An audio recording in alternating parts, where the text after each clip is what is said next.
नमस्कार। चंचल प्यारी सुहानी सी सुबह में मैं अर्पिता और मैं दिव्या आप सभी दर्शकों का डीडी बिहार के बिहान बिहार कार्यक्रम में बहुत बहुत स्वागत करते हैं। अभिनंदन करते हैं। दिव्या, एक थॉट मेरे मन में आ रहा है। सुबह सुबह वो कहते हैं ना कि बहुत सारी छोटी छोटी बातों को दिल में रखने से बड़े बड़े रिश्ते कमजोर पड़ जाते हैं। जी बिल्कुल। इसीलिए बड़ा दिल और बड़ा सोच रखिए, जिंदगी की हर सुबह को खुशहाल बनाइए। जी अर्पिता, बिल्कुल। और मेरा भी ये मानना है कि हर सुबह हमारे जीवन में एक नया अवसर लेकर आती है, बस ज़रूरत है हमें उसे सही समय पर पहचानने की। बिल्कुल। और देखा जाए तो अर्पिता, मोटिवेटेड तो हम लोग हमेशा ही रहते हैं, लेकिन जैसे किसी भी गाड़ी को समय समय पर फ्यूल दिया जाता है कि वो लगातार अपने लय में चले, जिसी कारण से हमें भी मोटिवेशन की ज़रूरत तो पड़ती ही है। आत्मविश्वास हमारा डगमगाए नहीं, जिसको लेकर हम आगे आपको अनमोल वचन भी सुनाएंगे। अर्पिता आगे। बिल्कुल दिव्या, ठीक कहा तुमने कि हमें अपने दिन भर की जो गाड़ी है इसको चलाने के लिए जो हमारा इंजन है, मतलब हमारा माइंड और मन, इसको फ्यूल देना जरूरी है। और वो फ्यूल है एक अच्छा सा थॉट, एक अच्छा विचार। तो देखते हैं आज का क्या है अनमोल वचन। मैं इस बात को स्वीकार करने के लिए तैयार था कि मैं कुछ चीजें नहीं बदल सकता। Doctor APJ Abdul Kalam.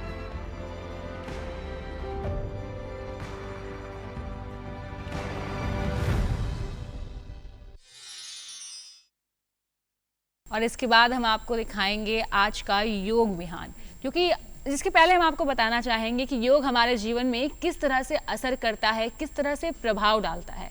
शारीरिक ही नहीं या मानसिक तौर पर भी हमारे लिए बहुत ही ज़रूरी है। बिल्कुल, जिस तरह से दिव्या तुम कह रही हो कि मानसिक रूप से, मेंटल हेल्थ का मैं जिक्र जरूर करूंगी दिव्या। देखिए, आज के दौर में हम लोग इतना अपने सोशल लाइफ में बिजी हो गए हैं। जॉब का प्रेशर है, घर पर बच्चों की पढ़ाई का प्रेशर है, मतलब प्रेशर चारों तरफ से है। और इस सब के दबाव में हमारी जो मानसिक स्थिति है वो बहुत कमज़ोर हो चुकी है। मेंटली कहीं ना कहीं हमें स्ट्रांग होने की ज़रूरत है और मेंटल हेल्थ पर फोकस करने की ज़रूरत है। तो जो योग है, ध्यान है खास तौर पर, वो हमारी मेंटल हेल्थ को बहुत इम्प्रूव करता है। दिन में अगर आप 5 मिनट या 10 मिनट भी ध्यान कर लेते हैं तो आपकी मेंटल हेल्थ को बहुत ज़्यादा फायदा मिलेगा। तो क्यों ना दर्शकों को अपने योग विहान में दिखाया जाए दिव्या कि आज के योग में क्या क्या करना ज़रूरी है।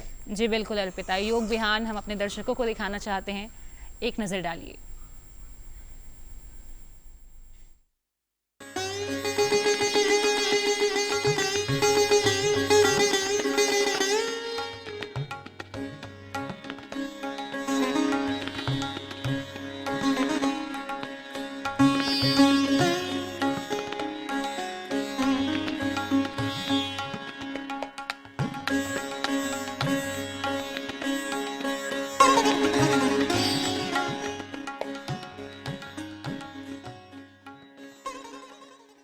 आप के साथ योग से संबंधित बातें करने, योग कैसे किया जाए, योग के क्या क्या फायदे हैं और सहजता से योग कोई भी सामान्य व्यक्ति भी योग कैसे कर सकता है, इन्हीं चीज़ों पे आज हम चर्चा करेंगे और उन्हें हम लोग प्रैक्टिकल रूप में करके भी दिखाएंगे। आइए चलते हैं योग की ओर। उससे पहले हम लोग शांति पाठ करेंगे। शांति पाठ के लिए सुखासन में बैठेंगे, रीढ़ की हड्डी सीधी, सिर सीधा, दोनों हाथ घुटने पे ज्ञान मुद्रा अथवा चिन्ह मुद्रा में, आंखें आराम से बंद। अपने संपूर्ण ध्यान को दोनों भौहों के मध्य में केंद्रित करेंगे और अपने संपूर्ण शरीर को बिल्कुल शांत, शिथिल, बिल्कुल शांत करेंगे। अब अपने संपूर्ण ध्यान को दोनों भौहों के मध्य में एक जलती हुई दीपक अथवा मोमबत्ती का मानस दर्शन करेंगे और उसी मोमबत्ती अथवा दीपक के लौ पे संपूर्ण ध्यान को केंद्रित करते हुए 3 बार ओम मंत्र का उच्चारण करेंगे। ओम मंत्र के उच्चारण के लिए लंबी व गहरी श्वास अंदर लेंगे, छोड़ते समय ओम का उच्चारण करना है। चलिए श्वास लेंगे, ओ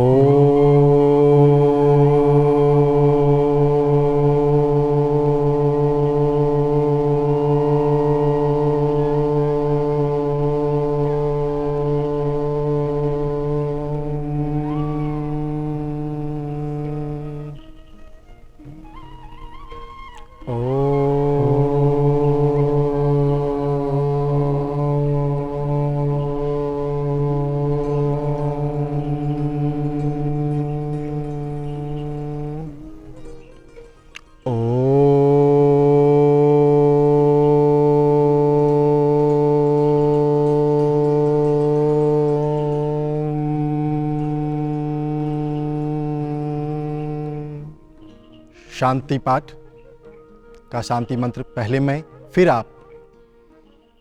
ओम सहना भवतु ॐ सहना भवतु सहनौ भुनक्तु सहनो भुनक्तु सह वीर्यं करवावहे सर्ववीर्यं करवावहे तेजस्विनावधीतमस्तु तेजस्विनावधीर्नस्तु मा विद्विषावहे मा विद्विषावहे।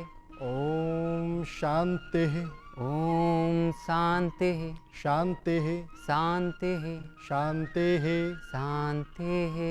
हरिः ओम हरिः ओम। हरि ओम तत्सत हरि ओम तत्सत् हरि ओम तत्सत हरि ओम तत्सत् हरि ओम तत्सत। हरि ओम तत्सत्। अब दोनों हाथ की हथेलियों को आपस में रगड़ेंगे, आंखों को बंद ही रखना है। हथेली जब गर्म हो जाए उसकी ऊष्मा को आंख के पलकों में सोखना है।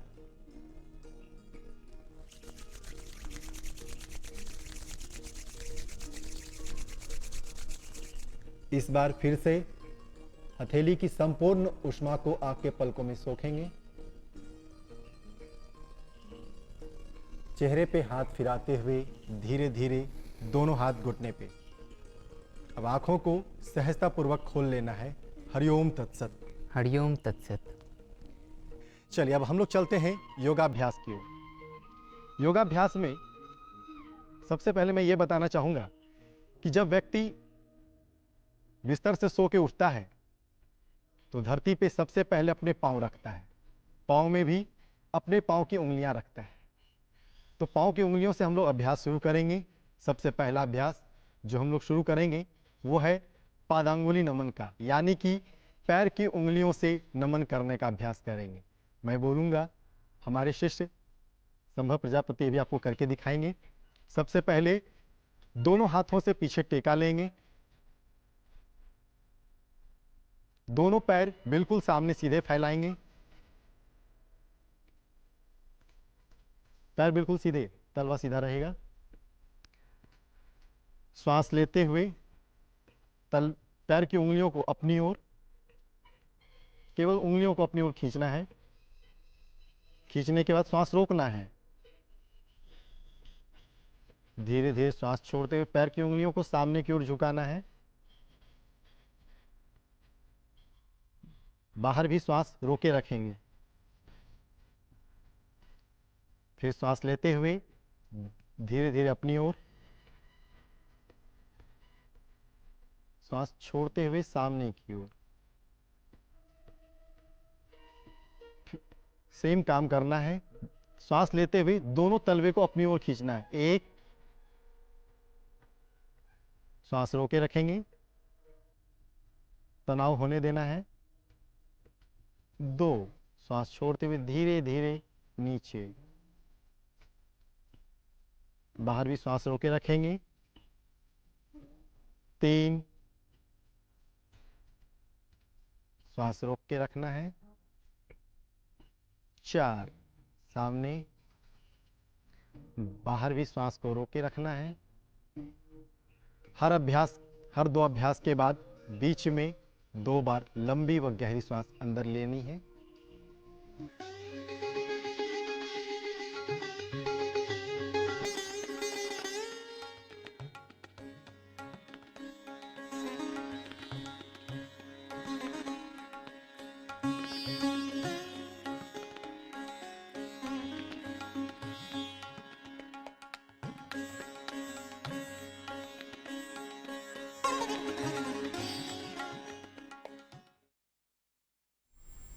आपने देखा योग विहान।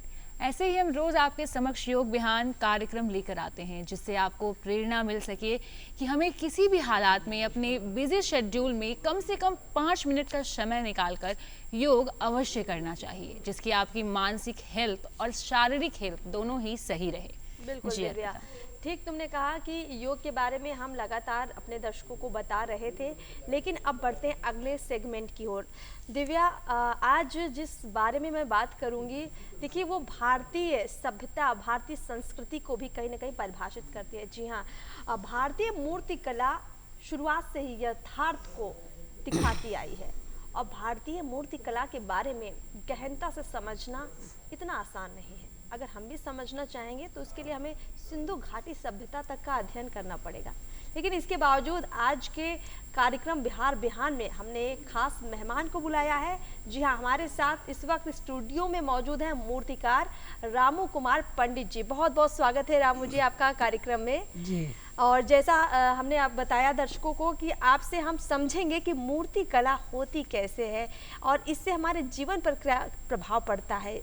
लेकिन इससे पहले आप एक क्लिप है हमारे पास, हम चाहेंगे कि अपने दर्शकों को हम वो क्लिप दिखाएं और समझें कि मूर्ति कला आखिर है क्या और ये जब की जाती है तो कैसे की जाती है। चलिए देखते हैं, एक झलक डालते हैं।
देखिए अभी अभी हमने देखा कि किस तरीके से रामू जी बड़ी तन्मयता के साथ, लगन के साथ मूर्तियां बना रहे थे। लेकिन रामू जी से हम ये भी समझेंगे कि ये प्रेरणा आती कहाँ से है और ये कला उन्होंने सीखी कैसे है। हम आपसे पहला सवाल तो यही लेना चाहेंगे। देखिए हमारी भारतीय सभ्यता में बड़े बड़े मंदिरों में, चाहे खजुराहो का मंदिर हो या फिर हम देखते हैं उड़ीसा का सूर्य मंदिर हो, हमारे मंदिरों में खास तौर पर आप देखिए एलोरा, अजंता की गुफाएं, हमारा बहुत प्राचीन इतिहास है। तो हमारी मूर्ति सभ्यता या मूर्ति कला की सभ्यता बहुत ज़्यादा समृद्ध है। आज के दौर की अगर हम बात करें तो आप जिस तरह से मूर्तियां गढ़ रहे थे, बना रहे थे, तो कहाँ से आपने प्रेरणा ली है, कहाँ से सीखा है आपने, और इसको बनाने के पीछे मकसद क्या रहता है, मन में क्या थॉट रहता है? सबसे पहले तो हम अपने पिताजी से सीखे हैं। हमारे पिताजी, हमारे पूर्वज से ही मेरा जो परंपरागत है मूर्ति कला। अच्छा। तो पहले हमारे बाबा जी बनाते थे, अरे वाह। उसके बाद हमारे पिताजी बनाते हैं, और पिताजी के साथ हम बचपन से ही मूर्ति कला में को रुचि है, और साथ में कुछ पढ़ाई भी किए, ग्रेजुएशन करके फिर छोड़ दिए पढ़ाई, प्रोफेशन में आ गए आप, जी, मतलब जी। मूर्तिकार बन गए आप। जी जी क्या जी। बात है। मुझे मूर्ति कला से बहुत इंटरेस्ट था, बचपन से ही पिताजी के साथ जाते थे, करते थे, तो फिर लगा कि हमको मूर्ति कला से ही बहुत कुछ करना है। तो जैसे आप पिताजी से ही सीख रहे थे लगातार, तो आप लोगों ने कुछ रिसर्च वगैरह किया? जैसे हमने बताया शुरू में कि हमारे कई मंदिरों में, हमारे प्राचीन इतिहास में कई ऐसी मूर्ति कलाएं हैं, आपने वहाँ से प्रेरणा ली या फिर आपने अभी लेटेस्ट जो चल रहा है फैशन उसके हिसाब से शुरुआत की? नहीं, मैं तो बचपन से पिताजी के साथ कर रहा था, तो फिर मैंने सोचा कि नहीं, अब कुछ अलग भी करना चाहिए। अच्छा। अलग करने के साथ मंदिर में भी काम किए थे, जैसे गुजरात गए थे, जामनगर, वहाँ पे मंदिर में बहुत सारा मूर्ति बना, तो वहाँ पे भी मूर्ति जाके बनाए। एक हफ्ता का वहाँ का काम था, वहाँ पे भी जाके किए। जी तो सर, हमने आपका क्लिप देखा मूर्ति बनाने का। जी। सर, मेरा सवाल आपसे ये है कि आप मूर्ति बनाने में क्या क्या वस्तु का प्रयोग करते हैं और किस प्रकार की मूर्ति बनाते हैं? जी देखिए, मूर्ति हम लोग मिट्टी का भी बनाते हैं, जी। एक सीमेंट बालू से भी मूर्ति बनता है, एक पीओपी से भी मूर्ति बनता है। तो मूर्ति 3 टाइप से मूर्ति बनता है। तो जैसे मिट्टी का मूर्ति बनाते हैं हम लोग, तो उसमें क्या करते हैं कि नीचे लकड़ी तख्ता जो है से वो यूज करते हैं। उसके बाद उसमें बांस जो होता है, बांस यूज करते हैं। उसके बाद नेवारी से उसको बांधते हैं, उसके बाद मिट्टी लगा के उसको डिजाइन वगैरह करते हैं। दिव्या, अभी देखिए जैसे ही हमारे यहाँ हमारे त्योहार आते हैं, खास तौर पर अगर नवरात्रि आती है या फिर यूँ कहे, अभी देखिए बहुत सारे त्योहार आने के साथ लक्ष्मी पूजा आएगी, दीपावली आएगी, छठ पूजा आएगी, तो हर जगह हमारे त्योहारों में एक मूर्ति रहती है, चाहे माँ लक्ष्मी की मूर्ति हो, गणेश जी की मूर्ति हो, दुर्गा जी की बड़ी बड़ी मूर्ति हो। और दिव्या, हमें लगता है आप अपने घर में भी काफी डेकोरेशन में मूर्तियों का इस्तेमाल भी करती है। जी, मेरी सर से बात भी हुई थी, इन्होंने बताया था यार टेराकोटा पेंटिंग भी उनसे भी बनाते हैं। सर, उसके बारे में हमारे दर्शकों को बताइए, आखिर टेराकोटा क्या चीज़ है, और जैसे आम दर्शकों को इसके बारे में डिटेल में जानकारी दीजिए, और कैसे उसमें आप आर्ट करते हैं, बारीकी से आप क्या करते हैं और क्या बनाते हैं? जी, टेराकोटा एक मिट्टी कला है, जो मिट्टी से जैसे खिलौना बनता है, छोटा छोटा मूर्ति बनता है। और जैसे अभी एक कछुआ है, तो गुल्लक वाला कछुआ है, इसमें बच्चे पैसे भी जमा कर सकते हैं।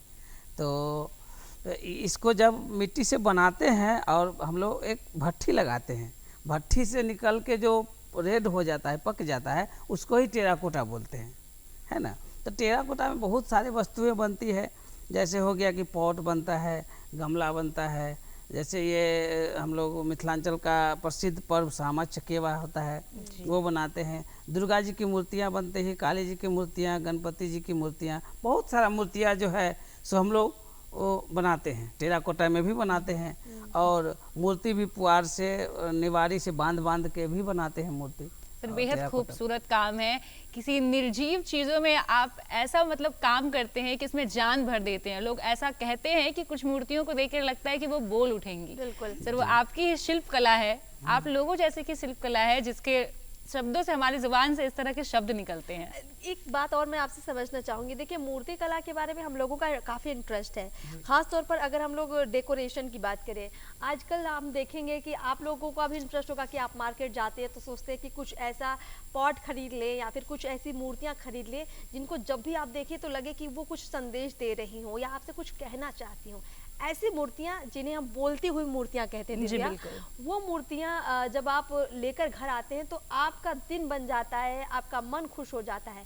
लेकिन इतना आसान नहीं है मूर्तियों को सजीव बनाना। तो हम समझेंगे जब आप मूर्ति को गढ़ते हैं, उसको तैयार करते, ढांचे में ढालते हैं, संपूर्ण रूप से जो पूरा प्रोसेस होता है, कितनी कठिनाइयाँ आती हैं, क्या क्या चुनौतियाँ रहती हैं? देखिए, सबसे पहले तो कोई मूर्ति बनाते हम लोग सब्जेक्ट पे बनाते हैं कि कुछ सब्जेक्ट हो, किसी ऐतिहासिक मूर्ति का उसको बनाते हैं तो मटेरियल वगैरह लाने में तो बहुत कठिनाइयाँ होती है। जैसे हम लोग मिट्टी लाते हैं, मिट्टी से बनाना होता है, तो मिट्टी लाते हैं तो मिट्टी हर एक जगह, वैसा मिट्टी हर एक जगह उपलब्ध नहीं हो पाता है, तो हम लोग बहुत कठिनाई से उसको चुन के लाते हैं मिट्टी कि यही मिट्टी से मूर्ति बनना है। क्योंकि मिट्टी तो बहुत प्रकार के होता है, लेकिन मिट्टी तो जिस मिट्टी से हम लोग मूर्ति बनाएंगे। तो कौन सी मिट्टी का आप इस्तेमाल करते हैं ये भी बताइए दर्शकों को। जी जी, मैं बताना चाहूँगा कि मैं 2 टाइप से मिट्टी का यूज करता हूँ। एक होता है कुमरौटी मिट्टी, थोड़ा काला और थोड़ा पीला मिक्स होता है, वो मिट्टी बहुत हार्डनेस होता है और मेरा मानना है कि मिट्टी में सर्वोच्च मिट्टी वही मिट्टी होता है। अच्छा, और जब आप मिट्टी लेकर आते हैं और फिर शुरुआत करते हैं तो कैसे ढालते हैं ढांचे में, सांचे में? सांचे में तो हम लोग बनाते हैं, लेकिन ज़्यादा प्रॉपर काम हम लोग हाथ से ही करते हैं, माइंड से ही करते हैं कि हमको ये वाली मूर्तियाँ बनाना, अपना दिमाग से ही सोच के हम लोग स्टार्ट करते हैं। सर, अभी आप किस प्रोजेक्ट पर काम कर रहे हैं? जैसे अभी कुछ तो अभी त्योहार आ रहा है, आप कुछ न कुछ मूर्ति बना रहे होंगे या किसी बड़े प्रोजेक्ट पर काम कर रहे होंगे, सर उसके बारे में बताइए। अभी जैसे हम लोग का मिथिलांचल का बहुत खास पर्व होता है रक्षाबंधन के दिन। उस दिन ब्रह्म का मिथिलांचल में पूजा होता है जी। तो उसमें ब्रह्म बाबा बनता है, घोड़ा बनता है। अभी हम 4-4 फीट का घोड़ा बना रहे हैं, 5 ठो घोड़ा बना रहे हैं, मिट्टी से ही बना रहे हैं। अच्छा, तो मिट्टी में जब आप ये सारी चीजें डालते हैं और कुछ और भी मिलाते हैं इसमें कुछ? जी जी, जैसे मिट्टी होता है तो मिट्टी में हम लोग रेता होता है ना, बालू, उसको मिक्स करते हैं और फिर मिट्टी को अच्छा से मिक्स करते हैं, फिर हम तो मजबूत शेप बन देते जाता हैं। है। एक हम लोग सुनते हैं चीनी मिट्टी के खिलौने, जी। तो जो एक होता है कच्ची मिट्टी जो हम लोग मूर्ति पूजा में इस्तेमाल करते हैं, जिनका बाद में विसर्जन भी हो सकता है क्योंकि वो पानी में घुलनशील होते हैं। हाँ। लेकिन एक होता है चीनी मिट्टी का, जिसे हम पक्की मिट्टी भी बोलते हैं। दोनों में क्या फर्क होता है दोनों मूर्ति कला में? चीनी मिट्टी आसानी से घुलता नहीं है और ये मिट्टी जो है सो घुल जाता है आराम से। जैसे हम लोग विसर्जन करने के बाद मिट्टी फिर से मिट्टी अपना पोखरा में मिट्टी बह जाता है मिट्टी। और ये जो मिट्टी होता है ना, ये बहुत हार्डनेस मिट्टी होता है। वो क्या कहते हैं उसको, चीनी मिट्टी वाला? चीनी मिट्टी वाला। तो चीनी मिट्टी जो होता है सो बहुत हार्डनेस मिट्टी होता है, वो गलता नहीं है इतना आसानी से। अच्छा, तो आप ज़्यादा चीनी मिट्टी वाला बनाते हैं सामान या फिर आप जो घुलनशील मिट्टी होती है उसका इस्तेमाल करके मूर्तियाँ गढ़ते हैं? नहीं, मैं घुलनशील मिट्टी होता है उससे ज़्यादा यूज करता हूँ, है ना, क्योंकि हम लोग का अपना मिट्टी है और वो मिट्टी का तो दूसरा बात है मिट्टी। बिल्कुल। और कहा जाए तो घुलनशील मिट्टी जो होती है वो इको फ्रेंडली भी होती है, तो वो पानी में घुल जाएगी, लेकिन चीनी मिट्टी को घुलने में समय लगेगा और वो हमारे प्रकृति के लिए भी काफ़ी अच्छा नहीं है। नहीं है, बिल्कुल नहीं अच्छा है। इस सोच के साथ भी हम लोग चीनी मिट्टी का यूज नहीं करते। बिल्कुल दिव्या, ये तो बहुत अच्छी बात है कि मूर्ति कला में भी ध्यान रखा जा रहा है हमारे पर्यावरण का, कि हम मूर्तियां गढ़ें लेकिन उसकी वजह से कहीं कोई प्रकृति को क्षति ना पहुंचे, क्योंकि प्रकृति ने हमको गढ़ा है और उस प्रकृति को भला हम कैसे खराब कर सकते हैं। बिल्कुल दिव्या। और अर्पिता, इतनी सुंदर बात है ये कि जिस मिट्टी को हम समुद्र या फिर नदी से निकाल कर ला रहे हैं और उस मिट्टी को हम वहीं विसर्जन कर देते हैं, जहाँ से वो आया वहाँ चला गया, वो पर्यावरण को बिल्कुल भी दूषित नहीं करता है। बिल्कुल। अच्छा, आप कुछ रंगों का भी इस्तेमाल ज़रूर करते होंगे, क्योंकि हमने देखा है कि बहुत सारी ऐसी मूर्तियाँ होती हैं जो अच्छे अच्छे कलर्स का इस्तेमाल होता है, ऐसा लगता ही नहीं है कि ये कोई मूर्ति है। देखिए, दुर्गा जी की प्रतिमा हो, लक्ष्मी जी की प्रतिमा हो, हम सरस्वती पूजा में देखते हैं माँ सरस्वती की जो प्रतिमा होती है इतनी खूबसूरत होती है। तो रंगों का अपना एक इस्तेमाल जो होता है वो तस्वीर को या मूर्ति को बहुत खूबसूरत बना देता है। तो मिट्टी में रंगों का कैसे इस्तेमाल करते हैं आप, और कौन से वो रंग होते हैं? हम लोग मूर्ति बनाते हैं तो रंग को यूज करते हैं। जैसे खल्ली कलर होता है एक, पहले हम लोग खल्ली से अस्तर मारते हैं उसको, और फिनिशिंग करने के बाद फिर हम लोग एक्रेलिक कलर का यूज करते हैं। डिस्टेम्पर होता है, डिस्टेम्पर कलर होता है, उसको यूज करते हैं। फिर हम लोग कलर, फेस का कलर मिक्स करते हैं। उसके बाद आँख का कलर बनाते हैं, फिर उसको होंठ का कलर बनाते हैं। जितना भी होता है सब कलर हम लोग बना के अलग अलग से, डिस्टेम्पर कलर होता है उसी में मिक्स करके हम लोग बनाते हैं। उसके बाद एक फैब्रिक कलर होता है, फैब्रिक कलर होता है, जैसे हम लोग आँख बनाते हैं, होंठ पे डालते हैं, वो जितना भी पतला काम होता है वो सब हम लोग फैब्रिक कलर से करते हैं। कुल मिलाकर कहा जाए तो ये बहुत ही बारीकी से आप काम करते हैं, क्योंकि एक कलर से आँख बनाना, फिर होठ पर रंग भरना, कुल मिलाकर ये बहुत ही बारीक वाला काम है। बिल्कुल दिव्या, और देखें तो इस रंगों के इस्तेमाल से कहीं ना कहीं आप चीज़ों को सजीव दिखाते हैं। मतलब ऐसा लगता है कि सामने वाली जो चीज़ है वो मूर्ति ना होकर कोई सच में इंसान खड़ा हुआ है। और मूर्ति कला के बारे में जो बहुत सारे हमारे दर्शक हैं, शायद वो ये भी जानना चाहते हों कि अगर इस क्षेत्र में उनको करियर बनाना है, मतलब मूर्तिकार बनना है, तो उन्हें करना क्या होगा।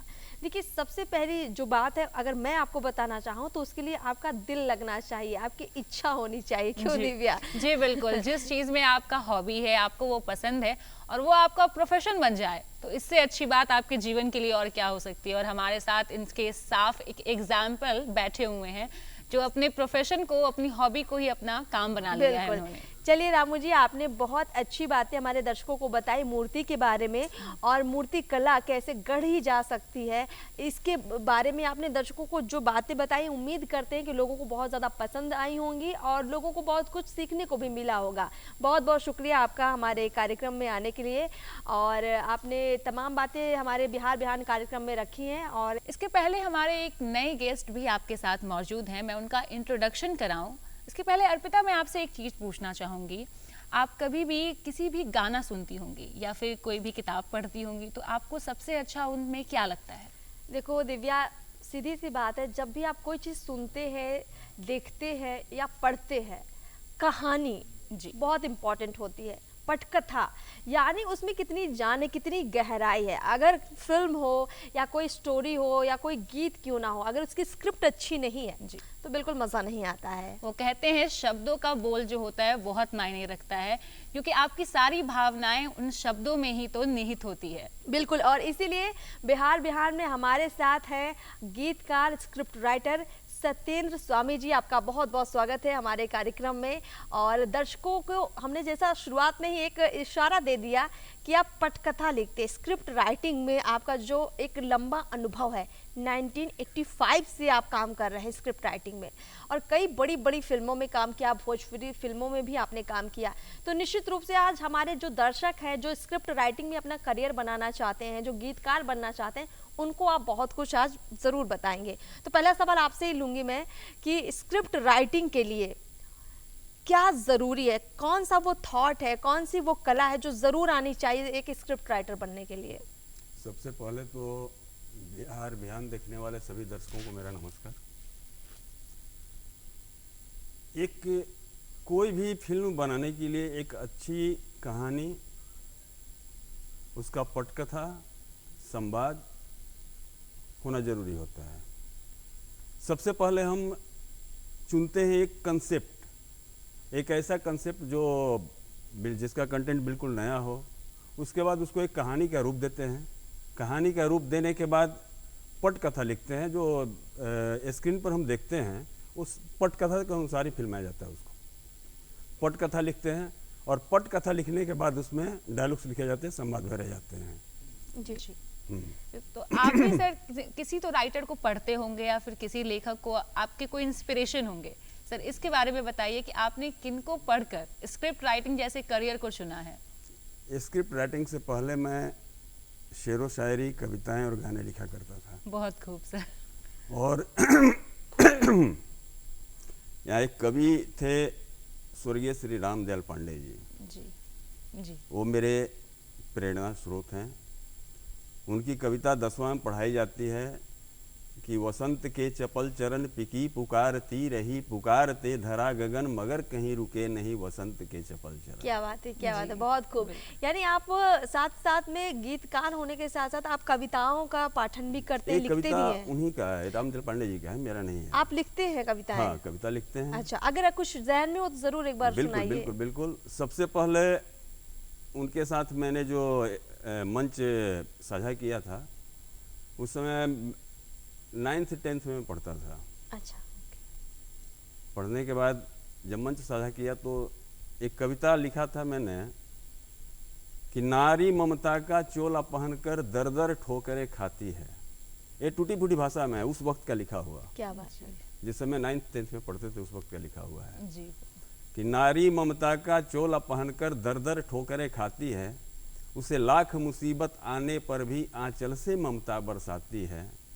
हाथों में जब चूड़ियाँ हो, सर पे साया हो आंचल का, तब देखो तुम उसका रूप जैसे चांद पे साया हो बादल का। क्या बात है, क्या बात है, बहुत खूब। इसी रूप को देख पुरुष अपना पौरुष जगाते हैं, जब तक चाहा उससे खेले फिर मंडी पहुंचाते हैं। क्या बात इसके बाद पुरुषों के ऊपर चाहिए तो कटाक्ष। दोनों कि बिना पुरुष का यह जग तो लगता वीराना है, नारी को भी पुरुषों ने अपने हाथों संवारा है। अगर पुरुष ना रक्षा करता आज नारी खुशहाल न होती, कदम कदम पे ढूंढती जिंदगी मौत के लिए बेहाल न होती। ऐ नारी तू पुरुषों को कभी न समझना घिनौना, चाहेगा तो एक झटके से बना देगा तुझे खिलौना। क्या बात है, आपने दोनों को बांध दिया है। यानी चाहे महिला हो या पुरुष हो, दोनों की जीवन में बराबर की भूमिका है। कोई किसी को कम ना समझे और एक दूसरे का सम्मान करे। आपने अपने कविता से इस भाव को घेरा है कि दिव्या, सम्मान की भावना महिला पुरुष दोनों के लिए, दोनों को इक्वल नज़र से देखना चाहिए। बिल्कुल। और मैं अर्पिता ये भी जिक्र करना चाहूँगी, सर ने बोला कि जब ये 9वीं क्लास में थे तब इन्होंने बिल्कुल। ये कविता लिखी थी। तो सो कहते हैं, कहावत है हमारे तरफ कि बच्चे के लक्षण जो होते हैं वो पालने से ही नजर आने लगते हैं। तो बिल्कुल सर, 9वीं क्लास में आपने इतनी बेहतरीन कविता लिखी जिनमें आपने पुरुष का भी पॉइंट ऑफ व्यू बताया, महिलाओं का भी पॉइंट ऑफ व्यू बताया। अद्भुत बात है सर ये तो। इस कविता को सुनने के बाद श्री रामदयाल पांडे जी ने मुझे बुलाया। बुलाने के बाद वो काफ़ी प्रोत्साहित किए। अच्छा। और अपने साथ बहुत सारी जगहों पर जहाँ कवि सम्मेलन हुआ करता था वहाँ पर मुझे ले जाते थे।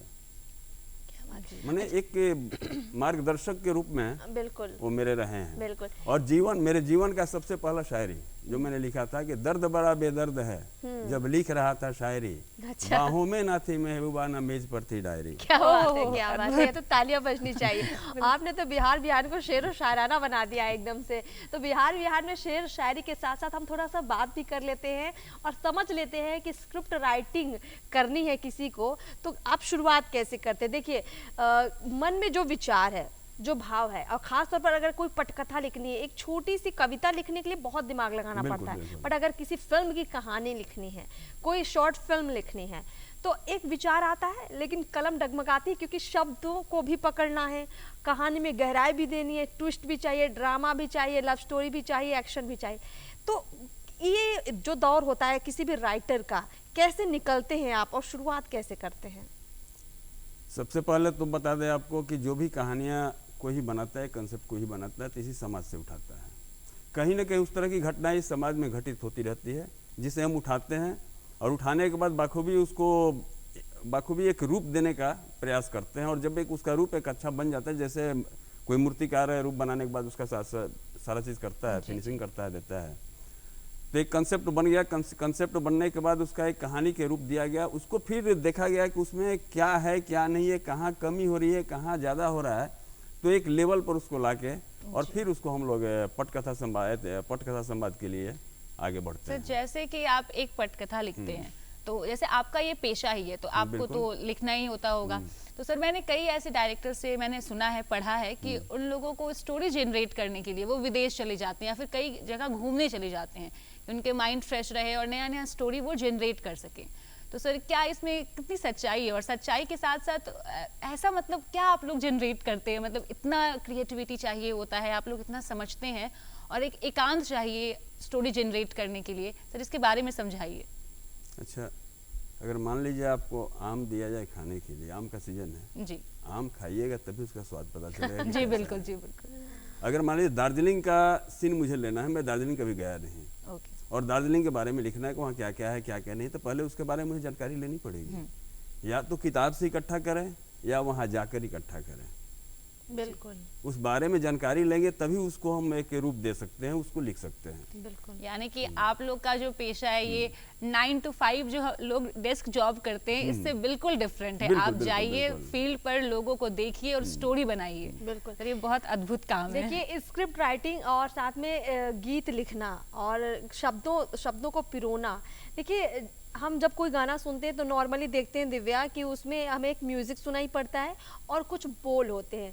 कई बार हमें वो म्यूज़िक बहुत पसंद आता है और कई बार हम देखते हैं कि वो जो शब्द के बोल होते हैं वो बहुत ज़्यादा हमें प्रभावित करते हैं। कई बार हम दुख में होते हैं तो वैसे शब्द हमें सुनाई पड़ते हैं तो हम वैसे सॉन्ग ज़्यादा सुनते हैं। कई बार बहुत खुशी का मन होता है तो हम वैसे शब्दों का चयन करते हैं, मतलब उस तरह के गीतों का चयन करते हैं सॉन्ग का। तो बिल्कुल। आप जो लिखते हैं, आप गीतकार भी हैं, तो किस तरह के आप सॉन्ग लिखना पसंद करते हैं? और चाहे वो दुख हो या सुख हो, दोनों को लिखने के लिए सबसे पहले गीतकार करते क्या हैं? सबसे पहले अगर आप दुख वाले गाने लिखते हैं तो खुद को दुखी बना लीजिए। अगर रोमांस वाला रोमांटिक गाने लिखते हैं तो खुद को, अपने आप को कहीं ये सोचिए कि मैं किसी के साथ रोमांस कर रहा हूँ या करूँगा तो क्या करूँगा।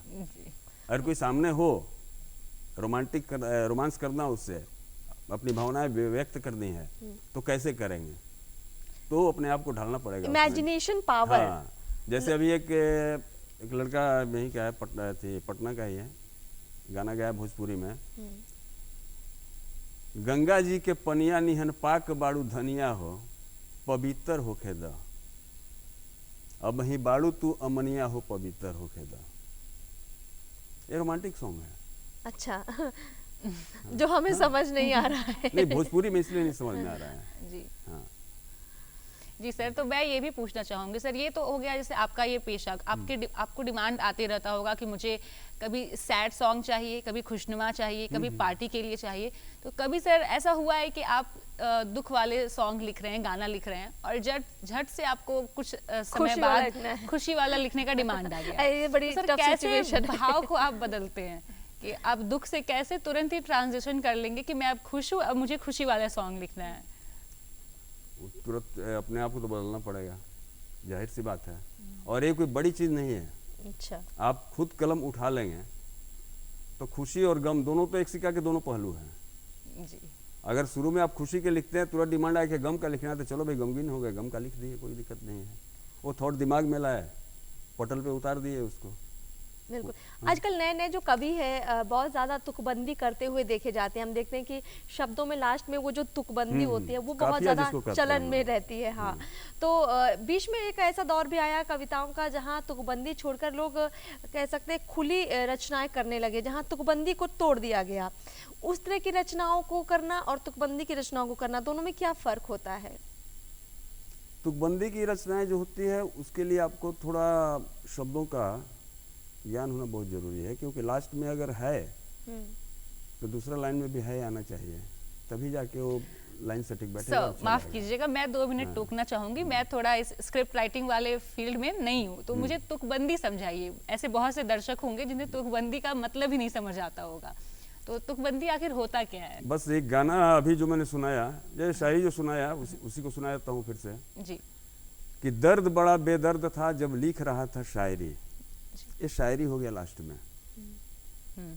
बाहों में ना थी महबूबा ना मेज पर थी डायरी, ये डायरी हो गया। अच्छा, इसे काफिया भी कहते हैं, तुकबंदी भी कहते हैं। ठीक है। तो दोनों के लिए ज़रूरी है, खास तौर पर अगर तुकबंदी वाली रचनाएं करनी है किसी को, तो उसके लिए शब्दों का चयन अच्छा करना पड़ेगा, आपको पढ़ना पड़ेगा और अपने आसपास चीज़ों को गौर करना पड़ेगा, गौर फरमाना पड़ेगा, तभी शायद आप उसको मेल कर पाएंगे। और जैसा कि आप बता रहे हैं कि स्क्रिप्ट राइटिंग पर आप ज़्यादा बात कर लेते हैं कि अगर एक अच्छी स्टोरी लिखनी है, कहानी लिखनी है और उस कहानी में हमको नेचुरल चीज़ें डालनी है, मतलब जो हमारे समाज में आसपास हो रहा है, तो उसे हमें देखना भी ज़रूरी है। अगर हम क्राइम की स्टोरी की बात करें, बहुत सारी हमने फिल्में देखी हैं या यूँ कहें हमने शॉर्ट फिल्में देखी हैं या नाटक देखे हैं जहाँ पे क्राइम सीन भी होते हैं, तो उस तरह की स्टोरी लिखना कितना टफ होता है। देखिए क्राइम सीन को स्क्रीन पर दिखाना अपने आप में एक बहुत बड़ी बात है, और उसको सोचना, उसको लिखना अपने आप में एक चैलेंज है। कैसे बिल्कुल फेस सही बात करते आपने हैं? कहा, आपने कही। क्राइम में स्टोरी होता है वो टोटल एक सोच होती है कि हम क्या करेंगे, कैसे हमारा हो जाएगा, कैसे मारेगा, क्या करेगा, एक सोच होती है जिसको एक राइटर लिख देता है कि हाँ यहाँ पर ये घटनाएं घट रही है, लेकिन उसका मेन काम करने का हमारे फाइट डायरेक्टर करते हैं। हमने कागज पर उतार दिया उसको कि हाँ एक जगह दो हीरो और विलन मिल रहे हैं, दोनों में मारपीट होती है, बस इतना ही। लेकिन उसका मेन काम हमारे फाइट डायरेक्टर करेंगे कि कैसे आएगा, कैसे मारेगा, कैसे क्या करेगा। रही सस्पेंस फिल्मों की बात तो सब एक सोच होती है अपनी, जिसकी जितनी गहराई होगी उतना ही ज़्यादा सस्पेंस फिल्में वो लिख पाएगा। क्या बात है। गहराई लाने के लिए हमें पढ़ना पड़ेगा, किताबों को पढ़ना पड़ेगा और घूमना पड़ेगा, मतलब चीज़ों को देखना पड़ेगा। खुद अपने से बड़े बड़े जो लेखक हैं उनकी रचनाएं आपको अध्ययन करनी पड़ेगी, पढ़नी पड़ेगी। दिव्या, अगर रचनाओं के बारे में बात करें तो बहुत सारी इन्होंने रचनाएं की हैं और बड़ी बड़ी फिल्में भी बनाई हैं, कुछ ज़रा दर्शकों को बताइए। सर ने मुझे बताया था कि इन्होंने कई बड़े बड़े कलाकार के साथ भी काम किया है, जैसे राहुल राय हो गए, इन्होंने मुजरिम मूवी के लिए भी स्क्रिप्ट लिखी है, फिर मनोज तिवारी जैसे नामचीन लोगों के साथ इन्होंने काम किया है। तो सर अपना एक्सपीरियंस बताइए कि कैसा लगा उन सभी के साथ काम कर कर। सबसे पहले तो 1985 में हम लोगों ने कुछ दोस्त मिल करके एक फिल्म बनाई थी जिसका नाम था माखन चोर। सॉरी 1986 में, जिसका नाम था माखन चोर।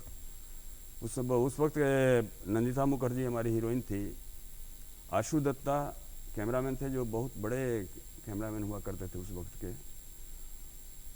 एक आज तो डिजिटल का ज़माना है, उस समय निगेटिव पे हम लोग फिल्में शूट किया करते थे, रील पे। किसी तरह दोस्त मिलके कोई 4,000, 5,000, 10,000 रुपया देके 3 लाख 4 लाख रुपया हम लोग इकट्ठा किया और फिल्म बनाया, जबकि ना जानकारी कुछ भी नहीं थी उस फिल्म बनाने की विधा में, कोई जानकारी नहीं थी।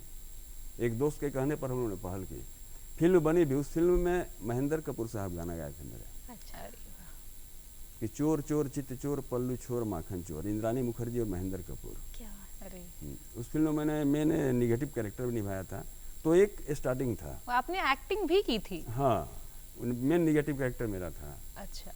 तो वो एक क्या बोलते हैं उसको, खेल खेल में कहा जाए उसको।